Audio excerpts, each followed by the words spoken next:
So there is that. I'd like to welcome everybody to our regular board meeting for the month of August. Appreciate you being here. We always start with the Pledge of Allegiance, and I'm impressed. We've got high school students here. All right. Yay, school even started. Yes. To lead us in the They get pledge. an A, yeah.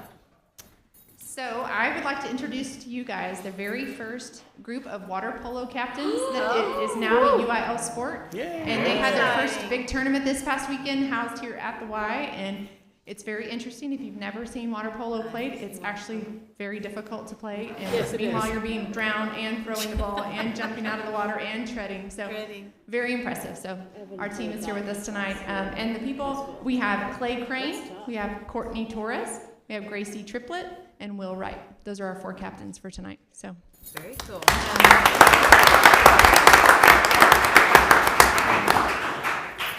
so if you'll rise for the pledge.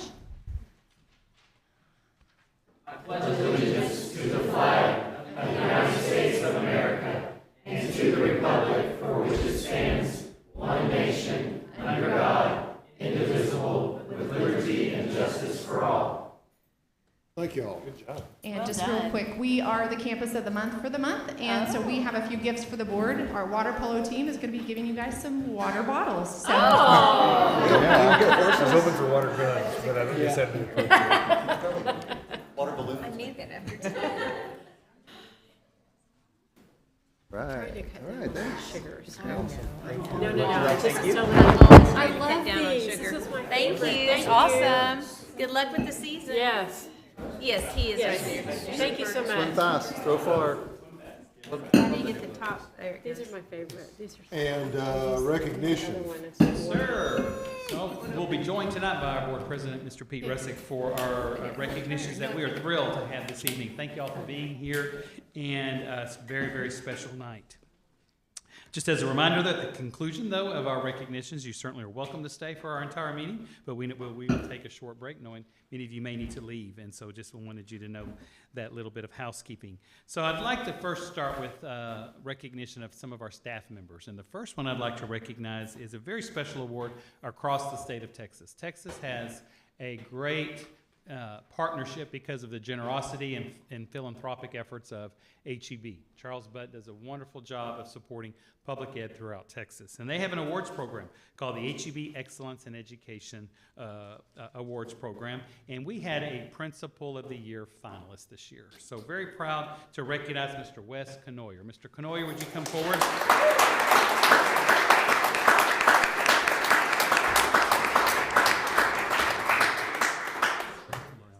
Come around this way, sir. Mr. Canoyer, as you know, was the principal of Woodgate Intermediate School. As you all know now, it's Chapel Park Elementary. But now he is serving as the associate principal at Midway High School. But he was selected as just one of 5 state finalists for the 2022 Principal of the Year Award. He was awarded this, honoring outstanding public school professionals as some of the best in the state. It certainly awards passion, creativity, innovation, and hard work, and their dedication and commitment to our school communities. Mr. Canoyer goes the extra mile. He's certainly a team player for Midway, as you all can see, very successful at their intermediate school, and was ready to take a different challenge, new challenge for us there at Midway High School, and I know he's going to make an impact in his new role. We do look forward to his continued leadership in our school district. So please join me once again in congratulating Wes Canoyer. Thank you, sir.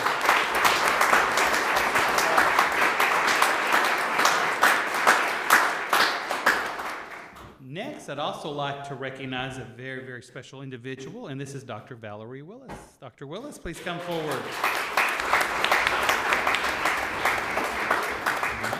Dr. Willis is being recognized tonight because she is the TASSP Region 12 High School Principal of the Year. TASSP is the Texas Association of Secondary School Principals. They have chapters in all 20 regions across Texas, and they honor by naming Principals of the Year in the region. And so she was nominated and recently named because of her work as our principal of our Horizons program here at Midway ISD. Again, another individual with exemplary performance, outstanding leadership, true vision. She is leading the way for this new an innovative program that we're having for non-traditional students that want that environment there at Horizon. She's been part of the design team of the campus and of the programming, and has really been instrumental in its initial success that we have. So we're really, really thrilled. She will compete now for the state title of Texas Principal of the Year, and we're certainly thankful, as I said, for her impact that she has and her being a part of the Midway team. So Dr. Willis, thank you. Join me again in congratulating Dr. Valerie Willis.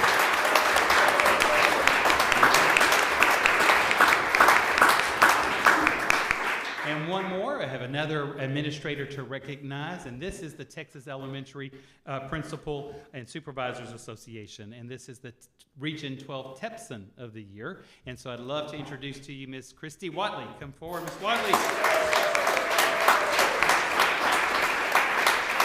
Christy is a proud principal of Hewitt Elementary School, and she is, as I said, the Region 12 Tepson of the Year, nominated and selected by her peers in Region 12.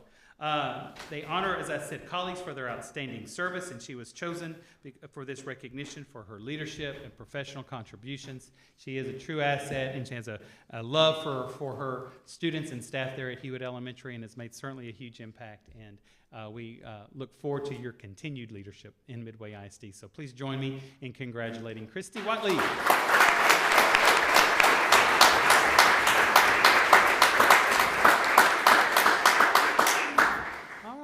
The next now section of our awards are recognizing a very special program called the Friends of Midway, Friends of Midway 2022.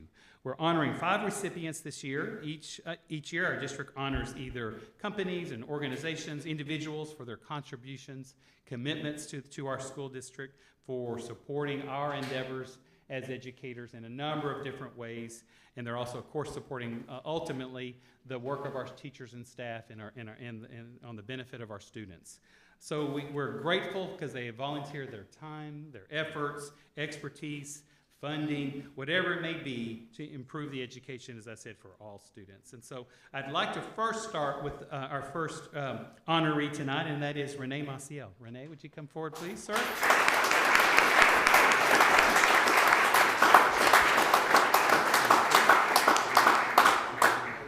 Renee and the staff members of First Baptist Woodway consistently go above and beyond for the students and families and staff here at Midway. During COVID, for example, they established mentorship programs for students on multiple campuses. They then have helped provide staff with appreciation in terms of meals and/or treats. They certainly provide our students in need with clothing or Christmas gifts, financial support, students and families, any or even staff members that may be in need. They host a chicken run benefiting the Midway ISD Hunger Free program. They also, though, as I said, consistently mentor and pray for our teachers and staff and students. There's not a need. This last week, they had a drive-through where they honored all of our teachers and staff with breakfast and a very kind gift, and of course their prayers for this coming school year. They are true friends. They're just up the hill from us, if you will, but their reach is beyond that. Their reach is throughout the entire Midway ISD, and we appreciate your efforts. And thank you from the bottom of our heart, Pastor Maciel. Thank you so much. Please join me in honoring First Baptist Woodway.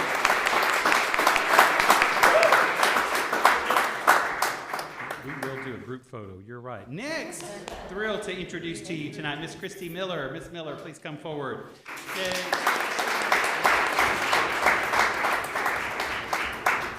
Miss Miller is certainly dedicated to Midway ISD because it's apparent in all of the different roles that she serves. I say first and foremost, if you say the word PTA, it has to be synonymous with Christy Miller. She's been a member of a PTA of, I won't say how many years, but has 3 boys and has been at many campuses throughout the district. She also goes out of her way. She has then joined the ranks and answered the call to serve on our foundation. So she got involved in the foundation. She got involved with fundraising and all of the wonderful programs that we do through the Midway Education Foundation. But then got tapped to serve on the executive board and eventually was our president. Is just concluding her year as president of our foundation. She's an alumni of Midway ISD. So is her husband. Huge support supporters of the school district and just wonderful representatives of just the quality of our school district and giving back to it. And so we're honoring you tonight for your consistent dedication over all of these years. So please join me in honoring Christy Miller.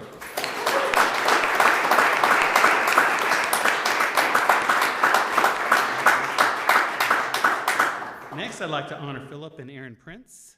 They're here cannot make it tonight. But let me just tell you real quickly. The Princes, 4 years ago, came to the district. I always have a welcome to Midway for new families to the district and kind of give a state of the district and just information to help folks that are new. And they were there. And after that became, and it's sponsored by the Midway Education Foundation.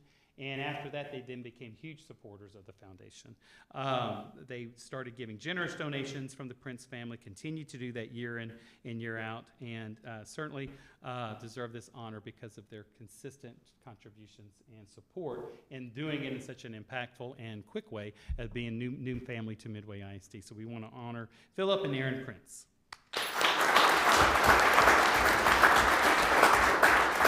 Another honoree is Lone Star Truck Group, and that is Clay Corley. Mr. Corley.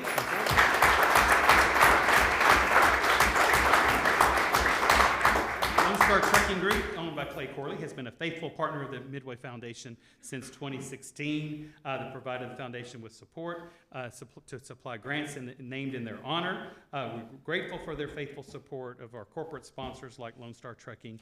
It benefits our schools, benefits our kids, benefits our staff, and the key word again is consistent. There's never a question asked. Lone Star Trucking is always there for us and consistently provides that financial support for our teachers and staff to write these innovative grants that they do through the foundation. And so we can't thank you enough, Clay. Thank you so much.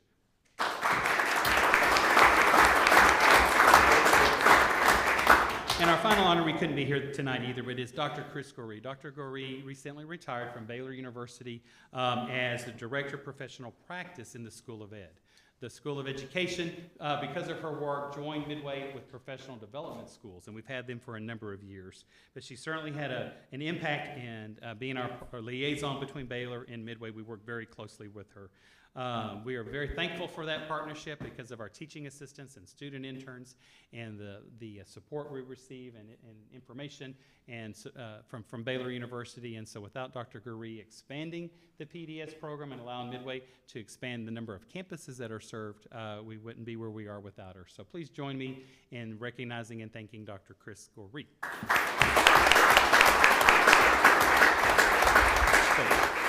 Just real quickly, each of the honorees that we also did a special visit to them, and we did share another special gift, which is really a unique blown glass red and blue Midway bowl that is created by one of our coaches, Coach Ryan Earson. He's a tennis coach and art teacher there at Midway Middle School, and each one is unique. And it's a very special gift to honor them as well because, again, all of their contributions that they give from them are very unique to the district, and we wanted just to provide them something special on behalf of the district. So, again, thank you all for all that y'all have done for us and will continue to do.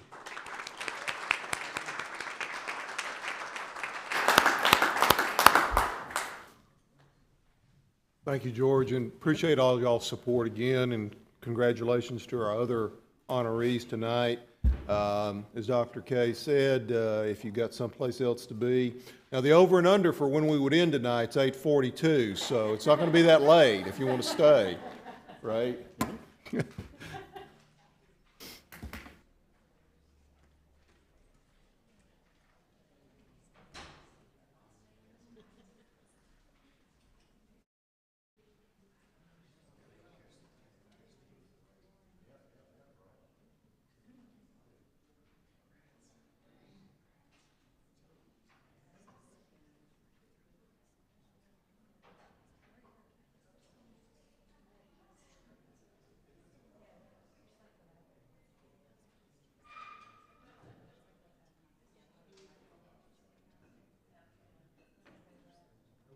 So, information items, we've got the handbook. If anyone has any questions about that, we'll take those up. If not, we'll go on to our presentation discussion items, first one of which, of course, is our monthly finance report. Wesley.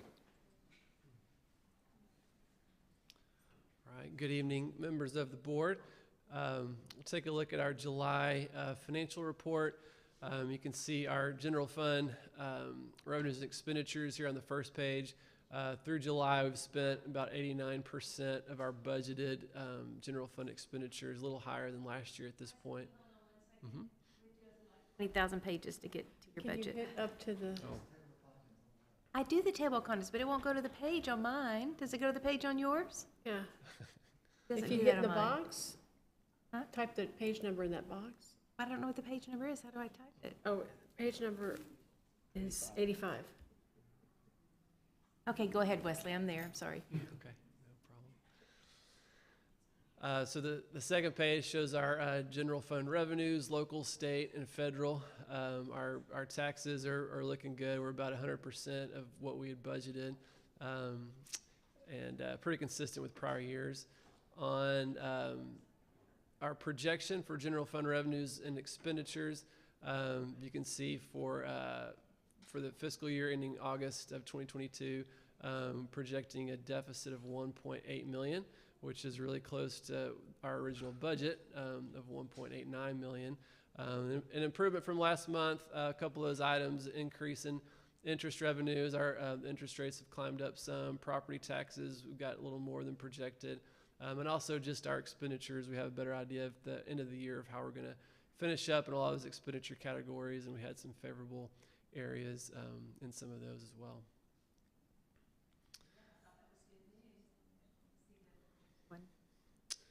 Yes, and then the next page is an update of our bond budget. You can see that toward the bottom there in yellow, the total bond package. That first column is the budget, of course, 148 million. Those are the proceeds we received in 2020 when the bonds were sold. We've spent 95 million to date, projecting to spend another 54 for a projected total cost of 149 million. Now that doesn't mean we've spent more than we received. That's projected.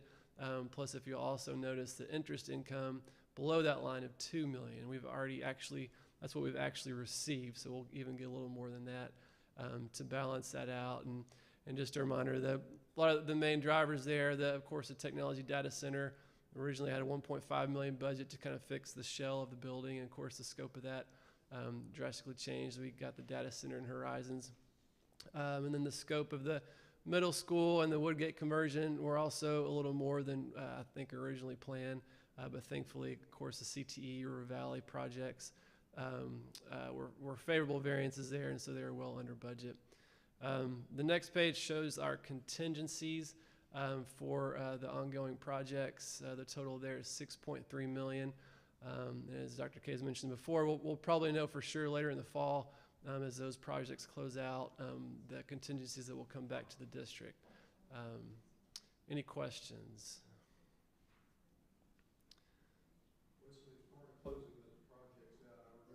Back when we started down this route, we retained the services, I believe her name's Debbie Townsend. Yes. Will there be any kind of final workup, I hesitate to use the word audit, but workup by her to check where we are on all these numbers? Yes, good question. I have received a couple of those if they have been completing their work, just a kind of overall summary of the scope of their work, what they found. But I can include that in a financial report as we get those, just to kind of give you all an update. But everything has looked good. They've been impressed with the work our contractors have done. What you said this fall for looking at this too, do you got any idea from the Townsend group as well as from each of the contractors, like since we did ribbon cuttings, we've completed 5 of those in the last few days. Are we close then to finishing up, in terms of paying the bills and really seeing kind of where we find? Should be. And just look at the pay applications. We're getting down to the end. I haven't discussed, a specific date, but I would assume here in the next few months. But yeah, I'll start following up to kind of get an idea. Thank you. Questions from the board? Oversight of all this. Yes. Yeah. Good job. Middle school project, have we approved the second phase GMP on that? So we're locked in at this now? It's not going to go up more? Right, that's Good, okay. included. The only thing that could change would be the FF&E. Sure, okay. Very good. Thank you, Wesley. Bond construction update. Buddy, it's, I guess this is the last big month. Past this, it'll be a very short update. Yes, sir, it will. This is a time that several of us have really been looking forward to. It has been exciting, though, and I would like to say thank you for letting me oversee the bond projects. I have thoroughly loved it, enjoyed it. That's always been a part of the school administration that I was fond of and enjoyed doing. So thank you for letting me do that. Yes, we are nearing the end. As many of you have attended the ribbon cutting ceremonies. We finished those up today. I did drop the ITC off of this report this month. CTE, I mean, we're done. There's punch list items on every job. So there's going to be little things that trickle through for several months. But back to your question that you asked Wesley on the closing out of the projects, you know, we do hold 5% retainage on everybody's pay-ups. And so they like to get things closed out as quickly as they can so they can get that money. But to do that, they have to fulfill all of the requirements that Huckabee sets forth before Huckabee will say, okay, we're done, and you can release the retainage. So we will know. We'll have a good idea shortly how much money we have left over, because I know that's what's important to you to decide what else we can do. The middle school, I'll just go down through the list. The CTE, like I said, we're finished there. There's some things with the locks. We haven't gotten the right cores for the doors yet, but we had a meeting last week and worked out a contingency plan for that.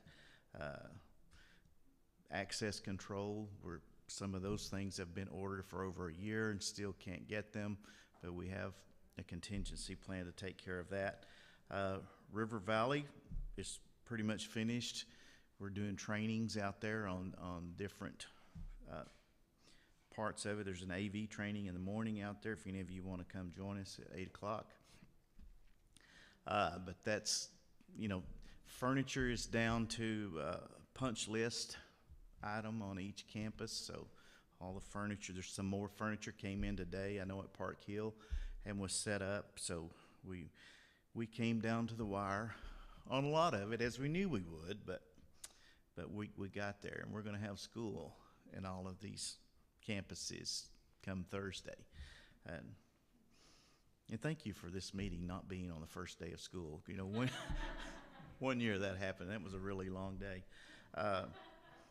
Park Hill, there's some things still that we have to take care of there. If you noticed any hot rooms at Park Hill, then you can pass those on to Rick. But he already knows what room numbers they are. But we're having a meeting in the morning with Mandy and the rest of the construction team to go over some final items that we need to get taken care of there at Park Hill.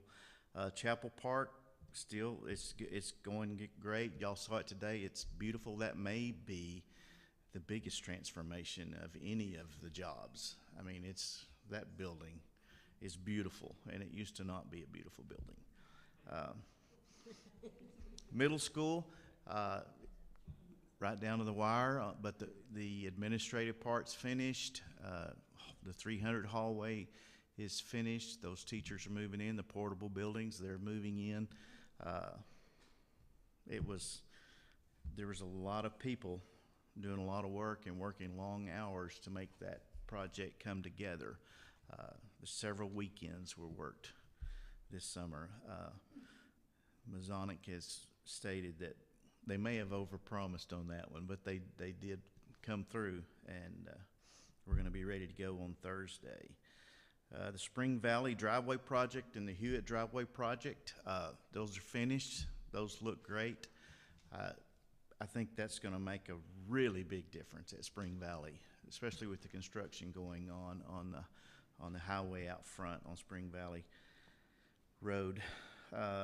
Phase 2 of the HVAC project at the high school, we're finishing up with punch list items on that too, and we ended up getting all of the units in. We thought we're going to be late on a couple, but they came in.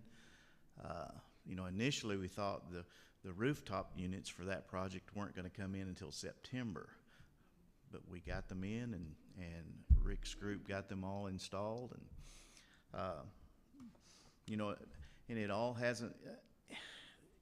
it hasn't been without issues. Every project you have, there are issues, and you just simply work through them, because when you're dealing with mechanical things and you're dealing with people, you're going to have those things, and we just work through them and the best we can and do what we need to do and go on. But we're going to have school in all of these places where these projects happened, and thank you. Any questions? Memory on what will be housed in the portables at the middle school? I believe it's 6th grade. Okay, so like main classes will be up there. Okay, 6th grade. Oh, it's all 6th grade. So We're right halfway now, through. we are in good shape for the first semester. We had to take the old technology part down there and build a temporary wall in there and divide that into 2 classrooms. Well, there's actually 3 classrooms down there where they were. Next semester, we haven't gotten all the details worked out on that yet. But the portables will be there all year. Right, with somebody in there. Yes. And we feel good about security on those. I mean, I know portables. There's some discussion going on with that right now. Okay. If you want my opinion, I'll share it with you. If you don't, I'll keep my mouth shut. But I mean, they're behind a locked door, just like Sure. they were when they were in the 100 and 200 hall, and they're going to be. There's a lot of activity going across that parking lot. The trash truck has to come in there every day. The food trucks have to come in there. The custodians have to get to the dumpsters. Kids walk to athletics from there.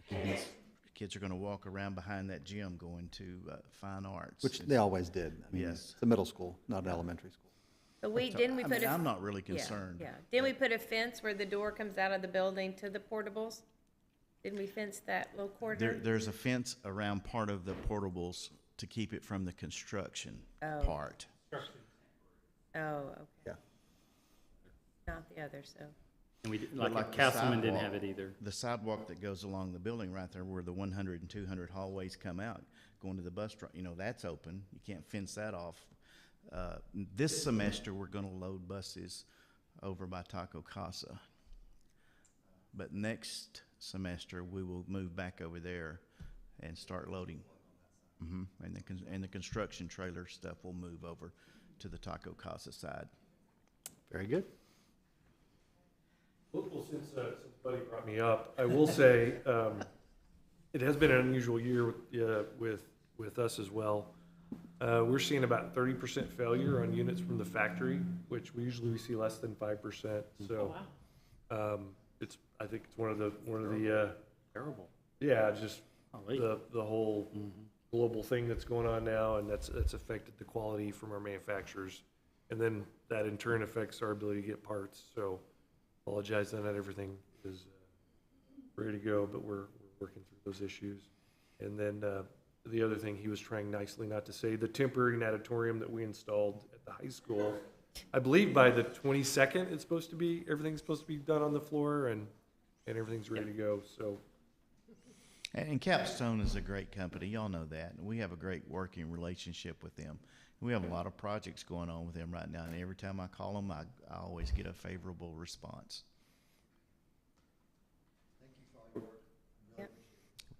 Thank you. But it's a team effort. We have a lot of really good people that I work with. I'm glad it was an enjoyable gig for you, but it was also pleasing on this end, month after month, to hear things like on time, under budget, on time, under budget.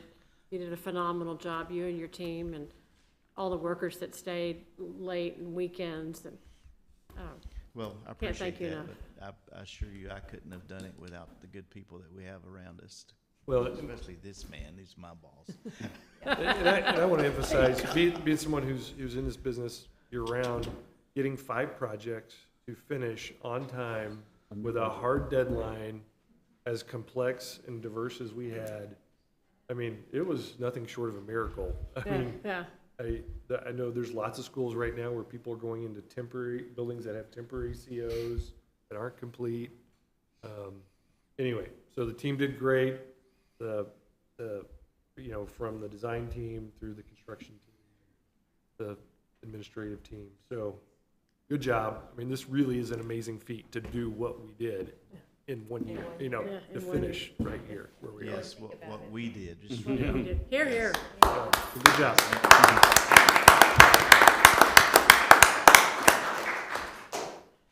And all the ribbons are cut.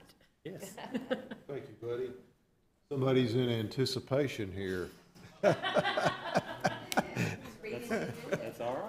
Well, I have a 35-minute presentation, so I want to get going. No, I'm just, Excellent, well, excellent. We'll give you 5 of that 35. How's that? we could do that. Challenge accepted. Well, I'm really excited this year. I'm excited every year to present STAAR scores, but this year, more than usual, after everything that we've been through, after all the challenges that we've had the last few years, I'm happy to report that we do have some good news. So first and foremost, Midway has retained our A rating that we got back in 2019. Absolutely. And again, just like we said with the construction projects going on, the team effort, there's definitely been a massive team effort over the last few years to get us to where we are. So blue is good in that last column. Midway High School, we want to also congratulate Midway High School maintaining that A as well from that 2019 to 2022 with COVID in between. Not an easy task at all. Midway Middle School is at a B, a strong B. We have some plans to move them into that A category, and so we're challenging. Jay isn't here today, but we're definitely going to move Midway Middle School, and River Valley Middle School will be the first time that they will be rated here coming up this spring. River Valley Intermediate School finished with a bang, maintaining their A rating. Woodgate Intermediate, now I do have to say, Woodgate Intermediate, we literally ripped it in half, shuffled people around, and they slipped just ever so slightly to an 89. So Wes, I know that's heartbreaking, but you guys did an outstanding job, and we're really proud of that effort. Now, here's where it really gets good. If that's not good enough, we have elementary schools that moved up in virtually, well, really all of our elementary schools moved up from their 2019 ratings. So first at the top, Castleman Creek, Hewitt, and Spiegelville each had C ratings back in 2019. They have all moved into the B category, so we're really excited for them. Spring Valley and Woodway have also moved up from Bs to solid As. And when I say solid A's, they're right in that mid 90s category. And South Bosque is also maintaining their A. They don't have that little yellow circle. That's what that signifies, that they've moved up. And South Bosque has maintained their A, and it's a very strong A at that. So we're excited. We're doing really well. I do want to just go through a few more specific slides. It'll take just a couple of minutes because, as always, we still have some work to do. We have plenty to celebrate, but we're not slowing down. And so we want to take a look at reading. Like I said, blue is good, so we are really, really proud of our reading scores. So 3rd through 5th is on the way up. So what we've done here on this table is blue means that we have kind of curved that COVID slide and we're starting to move in an upward trajectory once again. So that's what those 2022 numbers mean for 3rd, 4th, and 5th. We're headed in an upward direction once again, getting back to those 2019 overall levels. 6th and 7th grade have that yellow circle because they have already surpassed the pre-COVID levels. So we are really, really proud of those teams. A lot of work and a lot of effort from a lot of people have gone into getting those that high. 8th grade is in the right direction as well. We still have a little bit of work to do. I know the English 1 team is just really kind of beating themselves up. You know, it's tough with high school kids, but we're also going to get, we believe, moving in the right direction. And really, when you look at that, from 84 to 82 to 80, we're talking just a few kids here and there who really kind of sway those numbers a little bit. So we're really close. And in English 2 is just rocking it. They also are above, as they did last year, their pre-COVID levels. So we're really proud of that. We do have a little bit of work to do in 5th grade science. Now, like I mentioned, we did rip Woodgate in half. We had teachers going all over the place, and we lost the power of the team on some of our campuses because we had some singletons teaching science all alone. It really does make a difference, but we are back in full force with our teams. We have partners at every school, most every school. We do have some small 5th grade groups here and there, but we do believe we have some good plans to get 5th grade science moving in the right direction. 8th grade and biology EOC are looking good. We're approaching our pre-COVID levels as well. Social studies, 8th grade social studies and U.S. history EOC, also kind of the same story there. We're getting back from the COVID slide. And math, got a little bit of work to do in math in a couple of areas. We have lots to celebrate though. Again, lots of blue. We're getting above last year's numbers, and we're gonna get back to those pre-COVID levels. Couple of issues there that we're addressing. We've got plans in place for 5th grade math and 7th grade math. And like I said, we have a lot to celebrate, but we do have areas that are still challenges for us. So moving forward, so we have learned a lot over the last few years. These are just overall passing percentages. Okay. Yes, sir. Yes, sir. Approaches, meets, and Yes, and so you put those together, and in your board packet, you do have the breakdown. yeah, I And saw will- the full chart, so I was just trying to go through it. So. Okay. Yes, sir, yes. It's a lot to That's fine. digest. And when we do our taper report later in the fall, we'll kind of break it down differently for you and show you kind of how we compare with those districts that we usually compare ourselves with, just so you can kind of get a different flavor for how we're doing. So what some of the things that we're doing moving forward are, and things that have worked in the past, are intensive interventions. You've heard of House Bill 4545. We have lots of students who were really dedicated to meeting those hours, working with teachers, and it really did make a difference, we feel, and so we're going to continue that. We also have intensive intervention classes in our school. We have the path at the high school, insights at the middle school, so students have the opportunity to get the help that they need in their particular areas. Vertical alignment, we are excited that now we have 5th grade, 3rd, 4th, and 5th grade together on one campus. We feel that's going to make a difference with teaming, 6th, 7th, and 8th at the middle school level as well. We're putting a big emphasis on instructional coaching. Our instructional specialists, we're freeing them up a little bit from some of their duties to really put an emphasis on them helping other teachers. And then finally, so there's some personnel adjustments. We believe in having strong teams, so principals are always looking at how they can, bring people together and have people teaching what they teach on their team. But finally, just a little bit time and grace is needed. We do know that for math in particular, it's really tough to combat the COVID slide because it builds on itself. And so teachers are having to still play catch up and fill in prerequisite skills with the current skills of their current year. And so that's tough, and it's just going to take us a little bit of time. But the main thing that we have moving forward is our teachers. We have the most amazing teachers. I've been in a lot of districts, and Midway is just the shining star when it comes to the folks we have in our classrooms. They truly are amazing. And research has shown us that it's the teacher that matters more to student achievement than any other aspect of schooling. And so I just wanted to finish with a couple of kiddos. I'm not going to share their names, but I want to share their data since it's kind of a data report. We had a student from South Bosque who grew in her reading score 52% from 1 year, well, 2 years ago now, I feel like saying last year, but from 2021 to 2022, a 35% to an 85%. This kiddo, I think the educational term is knocked it out of the park. And I just wanted to make sure that we understand that there are people behind a kid like this who pour into her. She's a young lady who poured into her all year long.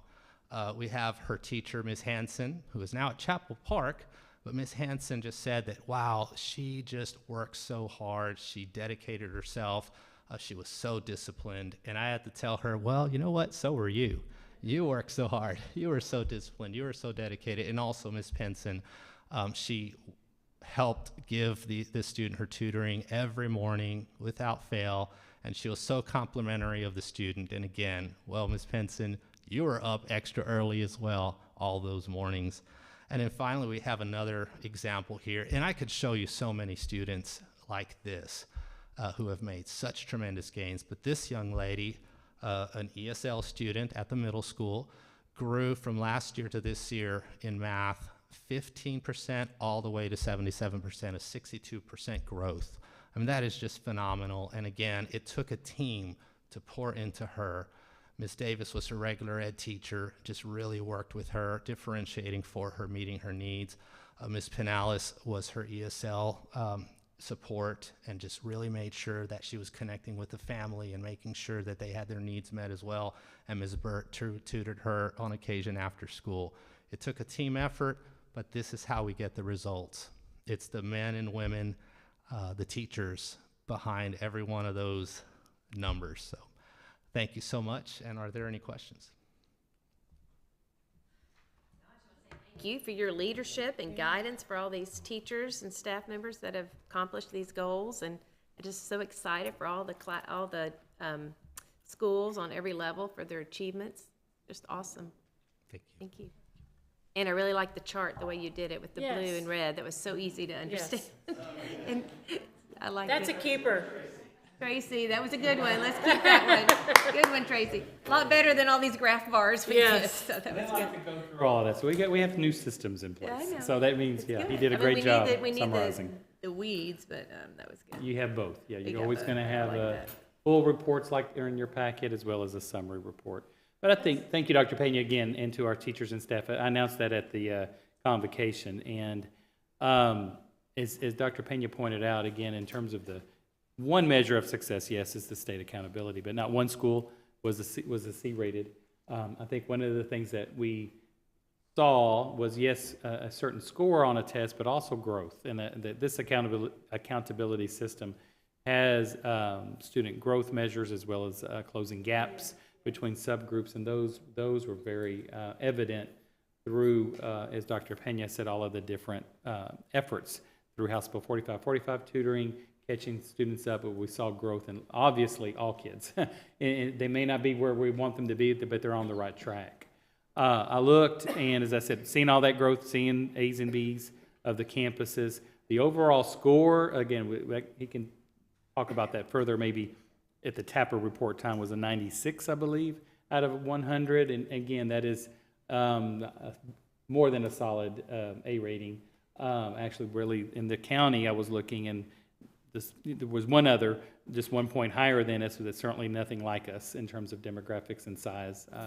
So it's really a testament that of how hard the teachers work and work for all kids, all schools, all kids, and all campuses, because you all know how diverse the district is from one end of the district to another end. And really, all of those efforts are paying off. And so it is gratifying to see that, and knowing that I think, too, our approach, keeping kids tuned in and learning as best as they could during COVID was critical.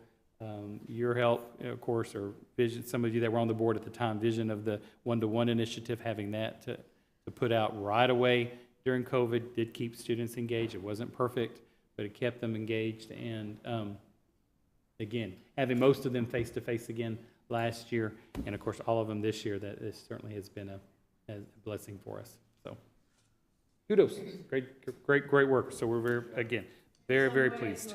This is our bond construction. Yeah. It's your Yeah. version of on time and under budget, so.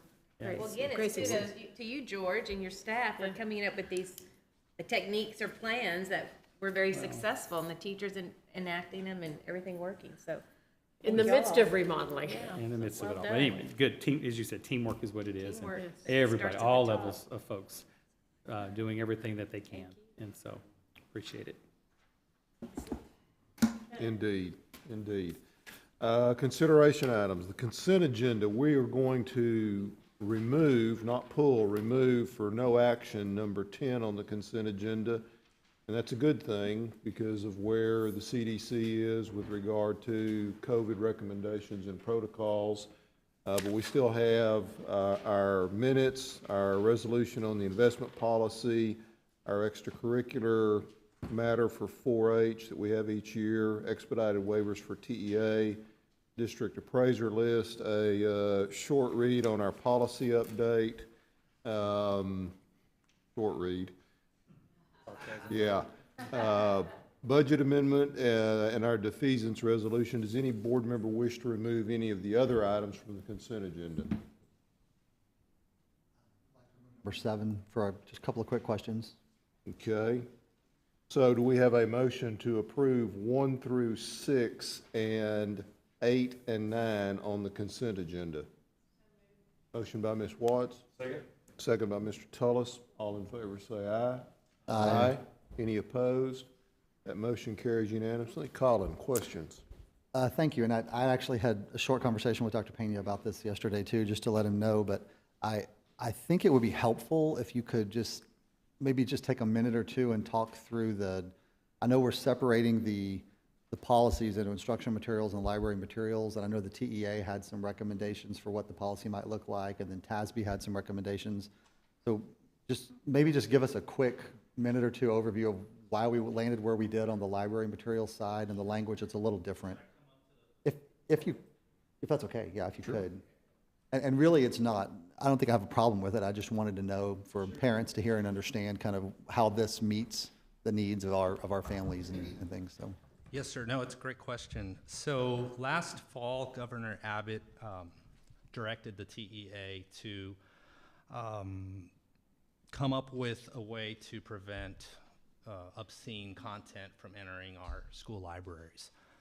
And so what TEA did was they went ahead and submitted a letter to districts letting them know that this was kind of the direction that they were moving, and that their recommendation would be for districts to take a look at their EF local, because originally, and what we actually have currently, is kind of a pretty simplistic instructional materials and library materials policy in one. And so TEA wrote up their version of a policy that we could consider and made that available to districts in April. And we reviewed it and considered potentially using that, and they went ahead and split the two into an EFA and an EFB, instructional materials for the classroom and also library materials separate. And so, which personally we thought was a very good idea. It was kind of a difficult policy. It's very cumbersome, very wordy, very technical. And so some districts, we didn't, but some other districts reached out to TASB to see if they could come up with also kind of their own version. And so in May, TASB sent out a combo version, an EF, and then also their own EFA and an EFB. And so we had our librarians get together, and myself and some of our curriculum folks also reviewed all of them, the TEA version and the 3 TASB. And we decided that the separate EFA and EFB from TASB was probably the way, the best, that was going to meet our needs best. And the librarians also recommended that one as well. They did recommend a couple of just small wording changes, like, for example, one of the sentences that said when you're selecting library materials, it said, shall ensure. we asked if we could just change it to shall consider, because there are a lot of, I think there's 13 points to check off, and our librarians told us that in actual practice, they're really not able to make sure every library book that comes into the library hits every 13 of those points. So just a couple of little wordsmithing things that our librarians came up with, and our TASB consultant agreed that they would work for us. And so that's the version that you have in front of you.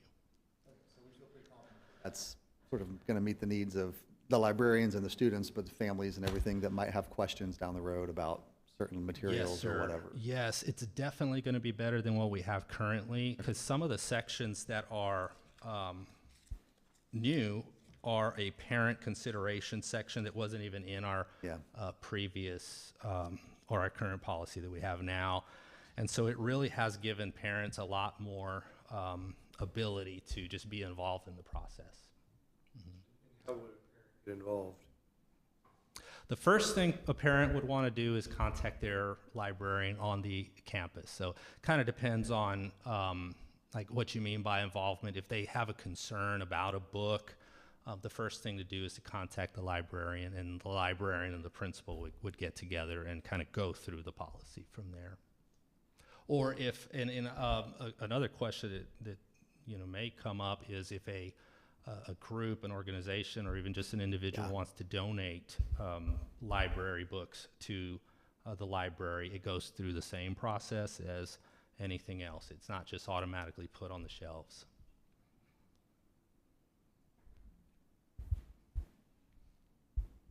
Anything else? Add to that, any way they also get involved is that they know of something, is just to share that. It may not be a collection we currently have in our libraries, but if they have that, they know the name and the title.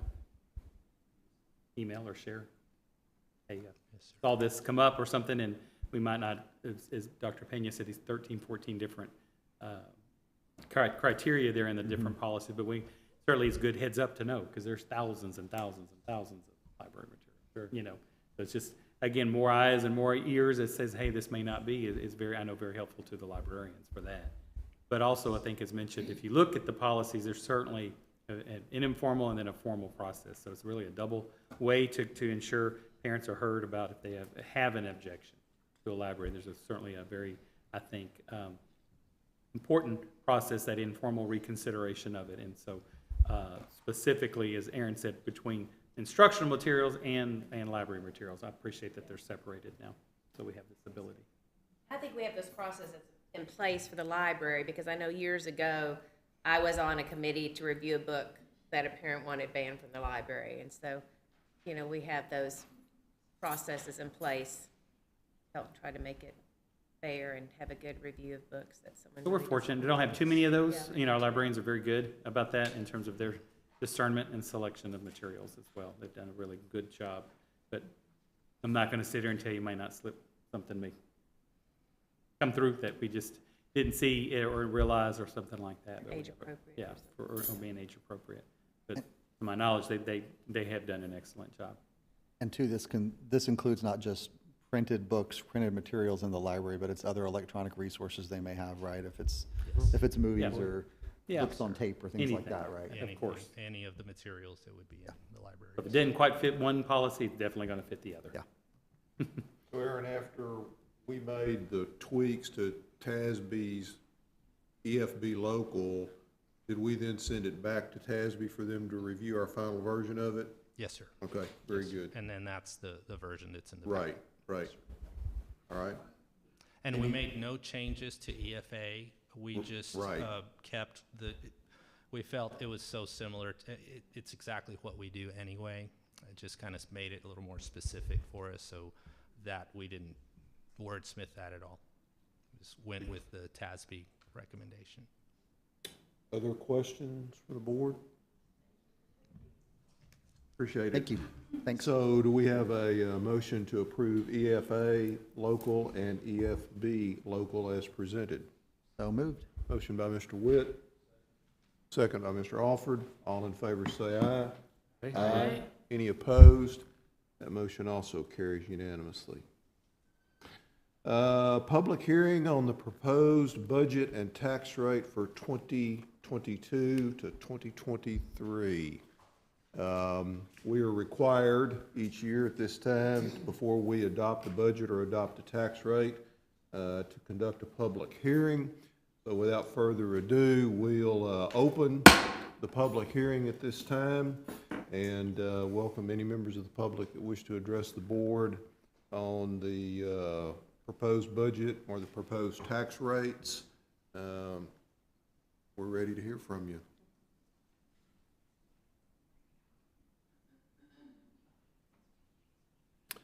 All right, seeing no one come forward, hearing from no one, we'll close the public hearing and take up the proposed budget. Who's going to talk about that? Wesley, you, George? Wesley.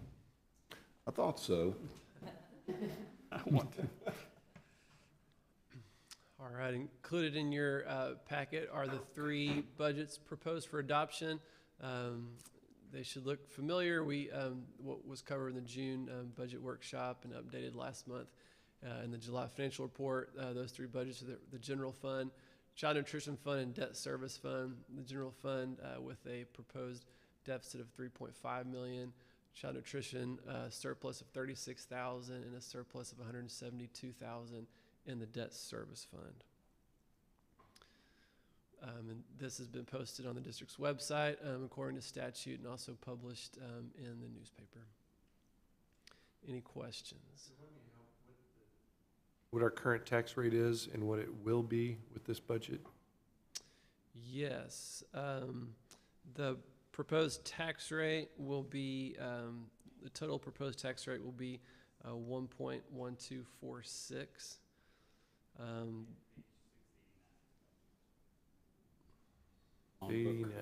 689 in the middle there. That's okay. So the M&O Okay. rate is 0.8546. Yep. The debt service rate is 0.27 cents for a total tax rate of 1.1246 per $100 of property valuation. And last year, this is total of 4 cents lower than last year. The debt service rate was the same as last year, but the M&O rate was 0.89. It was close to 90 cents. So we did a 4-cent decrease, is what you're saying? Yep. About So Wesley, be clear why we did the 4 cents. Why it's where it is. impression. Yes, so so kind of moving into the next item, the adoption of the tax rate. We are given by the state our maximum compressed rate, and ours is 0.8046.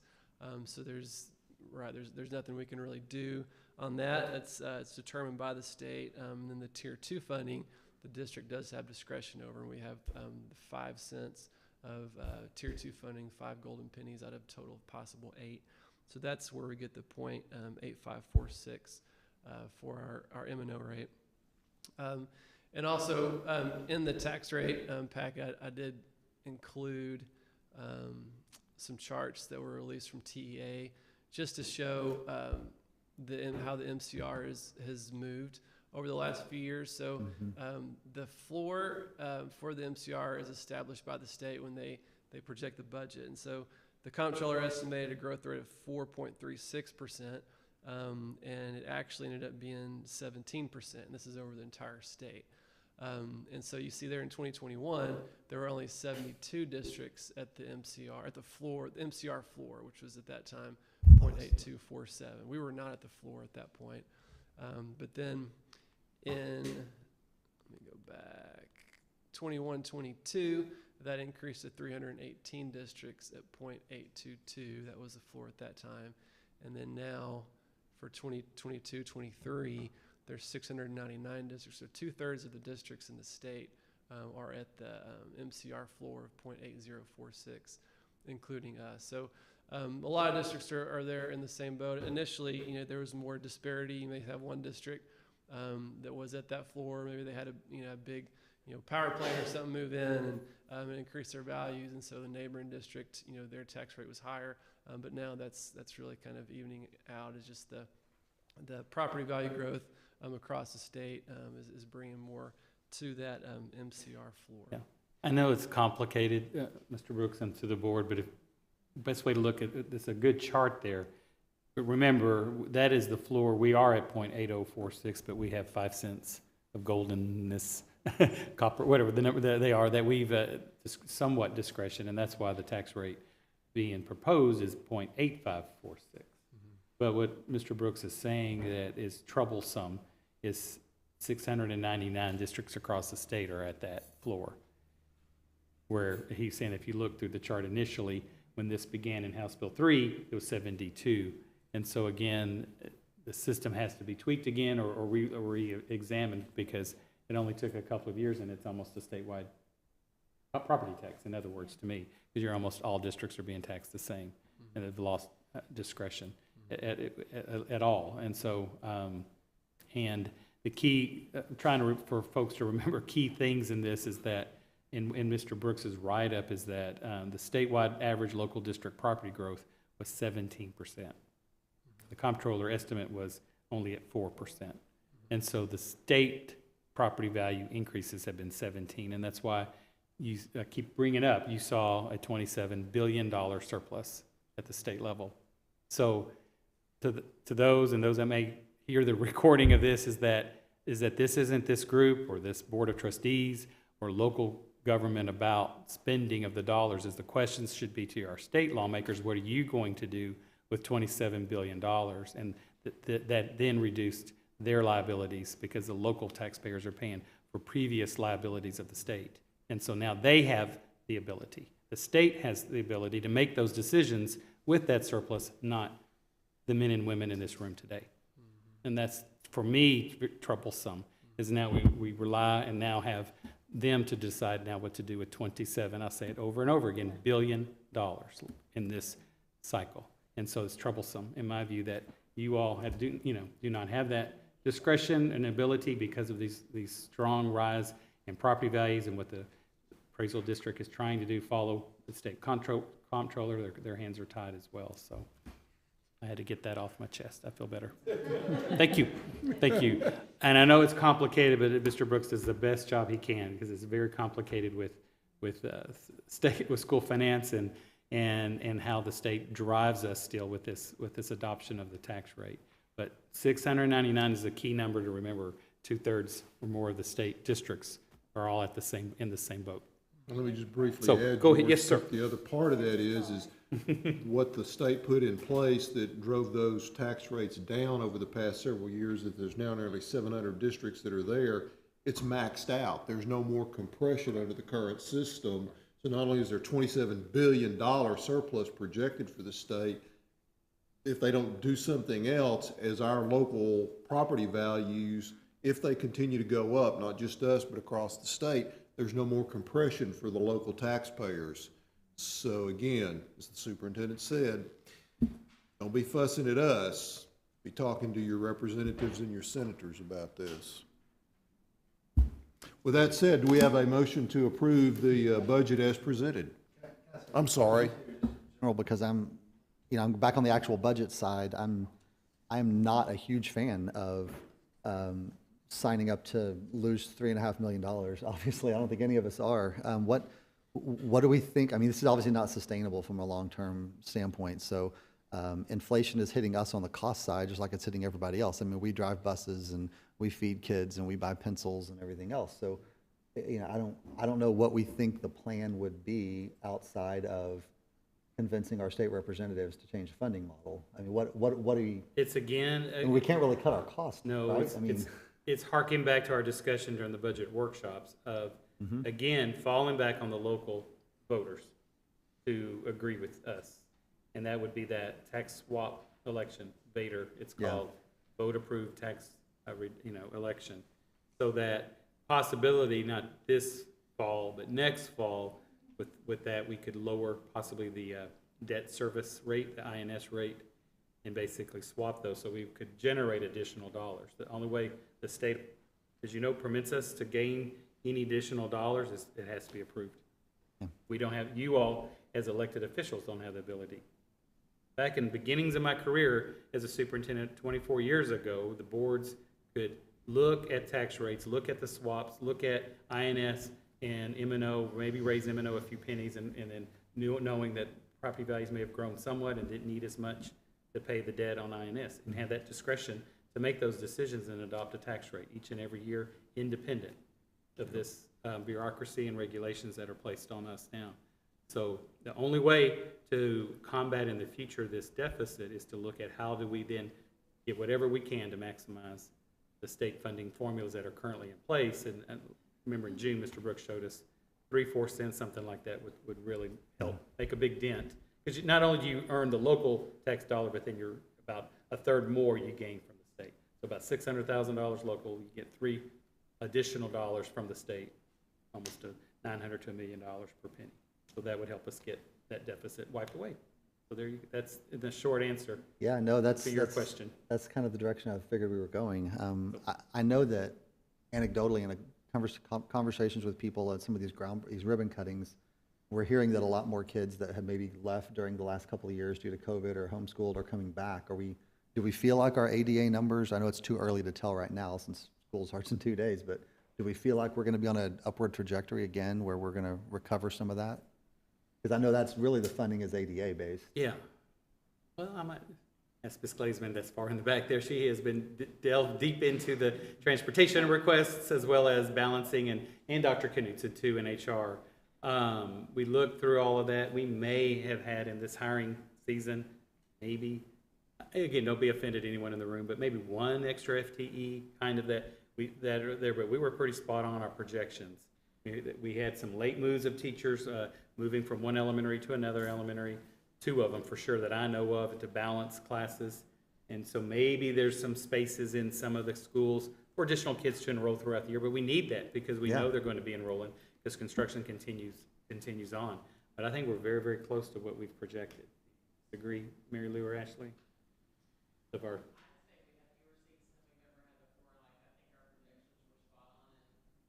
Thank you.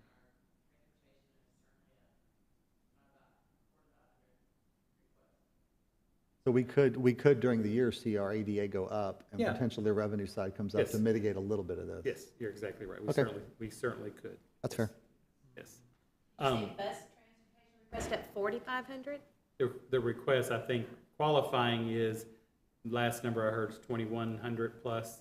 Last year we ran about 1,700, so we have a lot more that qualifying or no wanting bus transportation. So again, drivers, cost, more drivers, more fuel, more buses. Here we go. But I would say the only that area that's a little different is it's not been in pre-kindergarten, but kindergartners. We need that particular grade level. Maybe they'll just slow coming registering.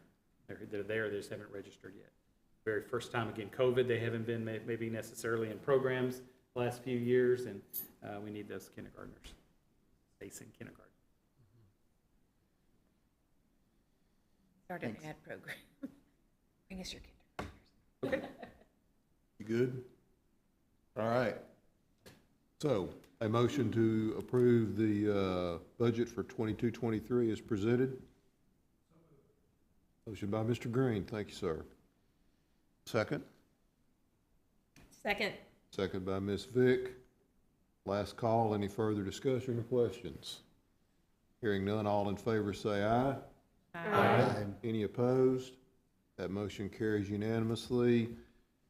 I think we've already said everything about the tax rate, but if anybody has questions or further discussion, I will say this, as the appraisal district representative of the board, I want to make sure people understand that, and it goes back to what Dr. Kazanis was saying, is that the state itself more or less dictates what the district value as a whole is. And so the appraisal district and the chief appraiser, he has to peanut butter spread that across businesses, residences, and like, but you have to be within plus or minus 5% of the value that the state dictates you have to be. So like Dr. Kazanis was saying, there's really not much we can do as a school board to set the rate at a certain point because of what the state mandates, and there's also not a lot the local governments can do to lower your property values. So just keep that in mind, and like Dr. Kazanis said, you need to talk to your state representatives more so than you need to talk to anybody within McLennan County. There's not a whole lot McLennan County can do to change your property values, the taxes you pay. Just food for thought. Keep saying it. Yep. We're carrying out, the city and county, they do have more leeway than we do. Oh, yeah. To set their Rates. rates. Yeah, We got about a 10% spread. we are, We get penalized if we don't meet our, isn't that right? Appraisal district. yeah. Appraisal district. And then Yes. we would be penalized state funding, yes. State funding, we We would would. penalize if they don't meet their Yes. quota. so, Speak. So, one other comment there in the context, Mr. Green serves on the Appraisal District Board because this board casted votes to elect him. The Appraisal District Board has got nothing to do with setting property values. That's all done by the chief appraiser and the chief appraiser's staff, not by the people that are elected by the taxing entities to serve on the board, just so everybody's clear on that. Small point, but an important point. So, do we have a motion to approve the tax rates that Mr. Brooks has, the .8546 for the M&O and .27 for the INS? so moved. Motion by Mr. Tullis. Second. Second by Mr. Alford. All in favor say aye. Aye. Any opposed? That motion also carries unanimously. Resolution to commit the fund balance. Wesley? Okay, so this is another item we do every August. Commitments of fund balance are represent intents of the governing body to establish amounts of fund balance that can be budgeted in the future for a specific purpose. So these are not appropriations, and no expenditures can occur until we come back. The district comes back to the board for approval for a budget amendment. But just to have some items kind of set aside, kind of like a just in case contingency. In 2021, last August, we had 3 fund balance commitments: facilities maintenance, construction, $500,000, $281,000 for buses, and $100,000 for technology. And for maintenance projects, these are items that are outside the scope of a bond. Also don't fall within our annual budget, just our maintenance supplies and repairs budget. And usually we come in the spring to the board to approve, usually these are called summer projects, things that campuses submit requests to be approved to take care of in the summertime. There are different ways we've funded those in the past. We've used the commitments of fund balance, if we've had some bond funds that were kind of related to those areas, or if we've had savings maybe in electricity costs or things like that, we've been able to use those funds to take care of the summer projects. So the recommended amount for this year is $400,000, and that would basically just cover what on average our summer projects are. And as Mr. Witt mentioned, the ADA is up in the air, so kind of depending on what that looks like for the year and what our budget looks like in the spring, may kind of dictate how much of that we may or may not want to use for those summer projects for next year. The next one is for buses and other vehicles.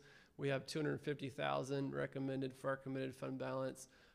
That would allow us to purchase 2 brand new buses if we decide to do that again in the spring. And our technology commitment is $100,000. This is what we've had for the past several years. It's more, it's kind of for emergency if a major piece of equipment failed, or maybe a cybersecurity threat or something like that. We have the $100,000 set aside that we could come to the board and use that in those cases. And finally, that last slide just shows our unassigned fund balance. As we've discussed before, we have a goal to maintain 25% unassigned fund balance of the next year's adopted budget.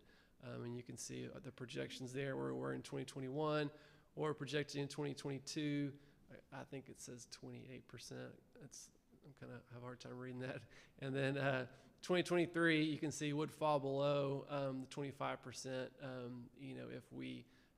If we do finish with that $3.5 million deficit, and that's not, it's not the 25% is not a TEA established. We wouldn't get necessarily dinged or in trouble, but that would just show, okay, this in adopting the next year's budget, a priority is going to be to raise that 23% to 25% and adopt a surplus budget for the next fiscal year.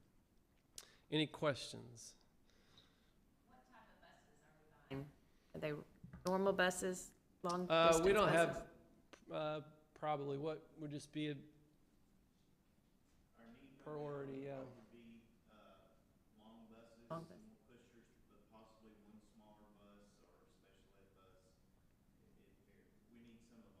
Oh, okay.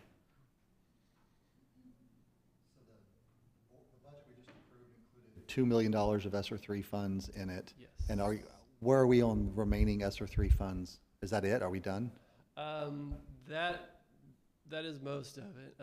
Now, I left a little bit, just in case, kind of deal, maybe 100,000 or something like that. And it also kind of depends on where we fall in the 20% that we set aside for learning loss that Dr. Pena's office is kind of overseeing, if we have some left over there. But it basically takes care of all Okay. of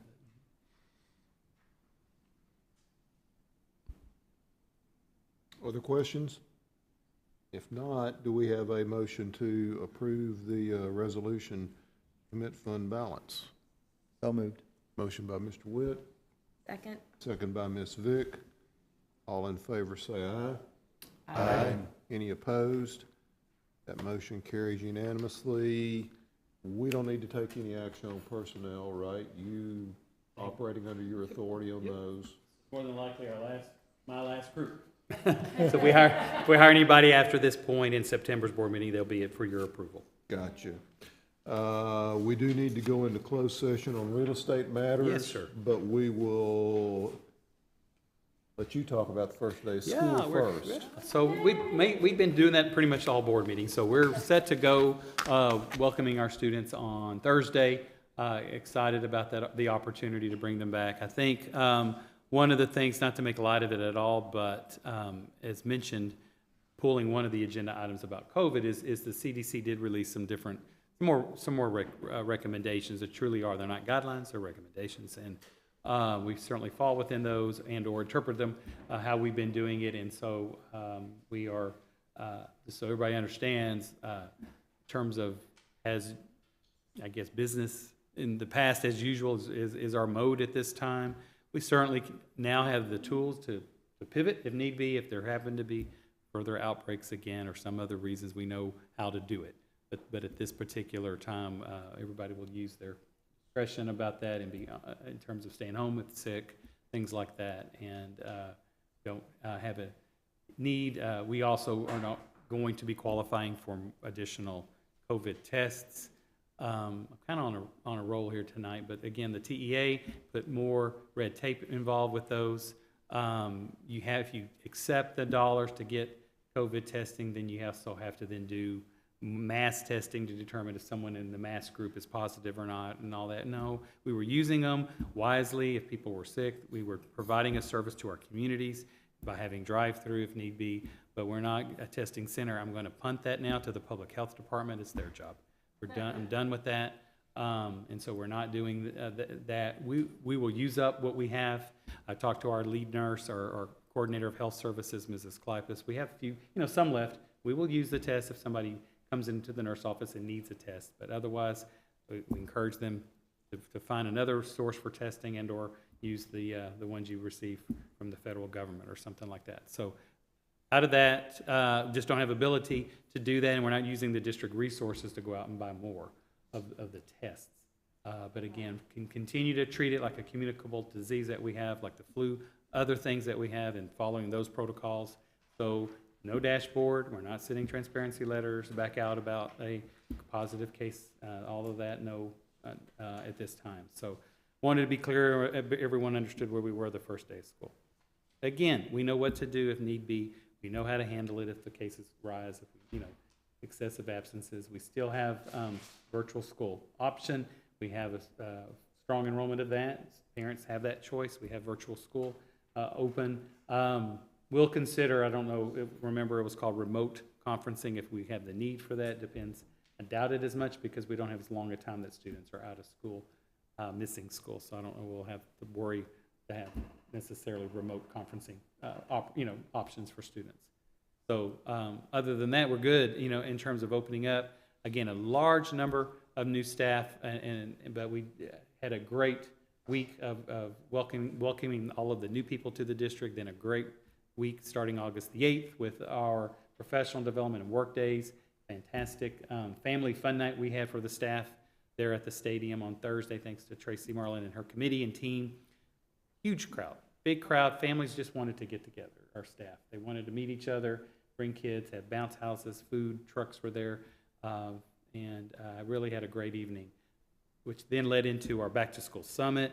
Our Back to School Summit was certainly, I think, undertaken by Dr. Odejima and her work in professional development, but in her team members as well to organize all of that. But the presenters were our people, all of Midway people. And so you're not spending dollars of outsiders. We have our staff providing that information in those workshops, and it was well received and culminated with a good old-fashioned pep rally. So we had our convocation inside the gym, thanks to the board members that could come and help escort our Teachers of the Year, things like that into for special recognition.